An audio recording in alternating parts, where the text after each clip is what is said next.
All right, y'all, let's talk about building or filtering a list here in PropStream. The reason why this is important is because when you focus on building a list and you're thinking about starting a campaign, you want to think about how many properties you can target or market to within about a month's time.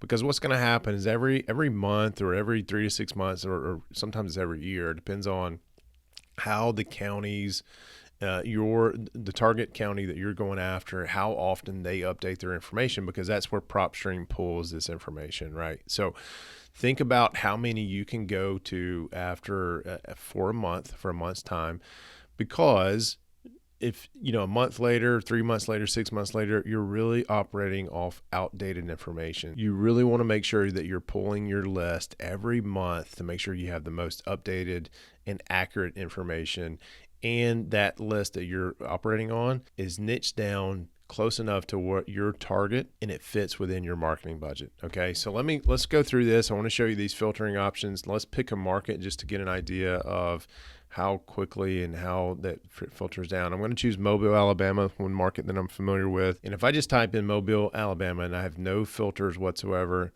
chosen here in PropStream, there's 119,300 properties in Mobile. One of the things that I like here about PropStream, and I was recording this earlier, the list that I'm seeing is not going to pop up on your window for whatever reason, but these quick list choices right here, there's several filters that we can use to narrow down very quickly. So on market, vacant, bank owned, auctions, pre-foreclosures, senior owners, vacant land. One of the more popular ones is tired landlords. Just think about what the definition of a tired landlord is, and PropStream has some definitions around that, and I can't remember exactly off the top of my head what that is right now. So I'm going to choose that just to show you how that quickly narrows down our list. So we went from 119,000 properties down to 35,000. Right? So from that, we could build off of that list. Let me show you all the search options or filter options so that we can narrow down your list to be the most accurate, right? So you can get the most out of your marketing dollars. So owner occupied, occupancy status, those are pretty self-explanatory. Property characteristics, typically where I go are the property types: single family, condo, townhouse, multifamily 2 to 4, multifamily 5+. When you think about property types here, think about the property types that you're used to seeing classified on your county records. Most of them fall into some of these different categories. So if you're looking for a list of multifamily and you're saying, man, I want a list of multifamilies that have 20 to 50 units.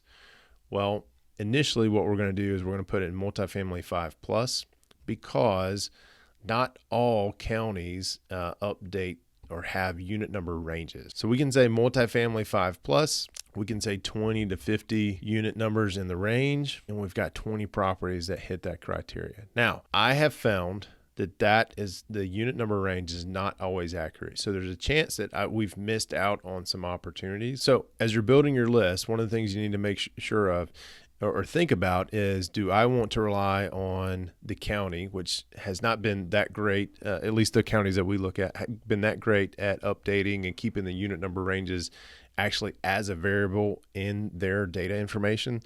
Or do I just want to leave those out, build a bigger list, and sift through those manually? Just something to be thinking about. So without the unit number range, right, we've got 288 properties.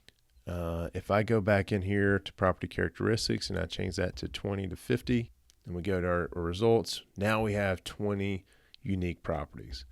That may be well within your range of the properties, the number of properties that you want to market for this month. So just be thinking about that. Just be thinking about what you want. I'm going to take the 20 to 50 off for the rest of this exercise, just so we can kind of show MLS status. Do you want to focus on market properties, off market properties?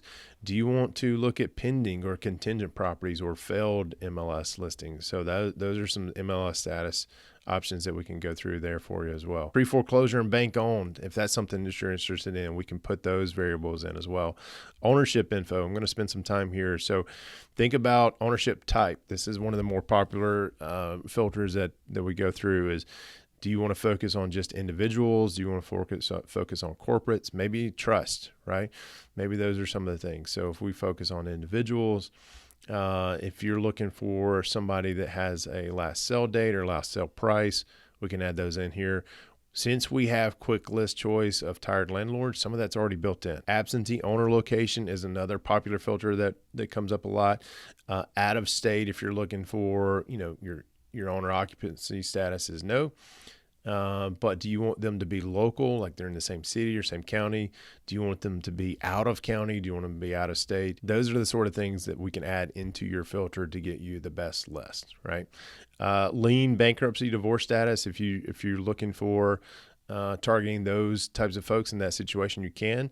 Liens, we can even break down to tax lien, HOA lien, mechanics lien. Pretty much you name it, right? So we can narrow down your list by those filters as well. It's valuation and equity info. If you're looking for properties that have a particular type of estimated equity dollar amount or estimated equity percentage amount, we can also filter through that, right? Mortgage info, number of open mortgages, first lien, second lien. We can do a lot of that, total monthly payments, a lot of different filter options. So as you're building your list, just want to remind you, think about how many properties you think you can market to in a given month, right? And so the idea at the end of that month, you're going to refresh your list so you have the most accurate, up-to-date information, and also what fits within your budget, what fits within your marketing budget. We started, I think when we first started filtering things out, we had what was it, 35,180. If that fits your budget, that's the list you pull, right? But if it's more close to, I think the last we ended up with was 58 properties. If that's your budget, that's your list, right? You just want to niche down as much as possible to be able to hit your target properties that fit within your budget that you can focus on for a month, okay? Let me know what questions you have about list building and filtering within PropStream.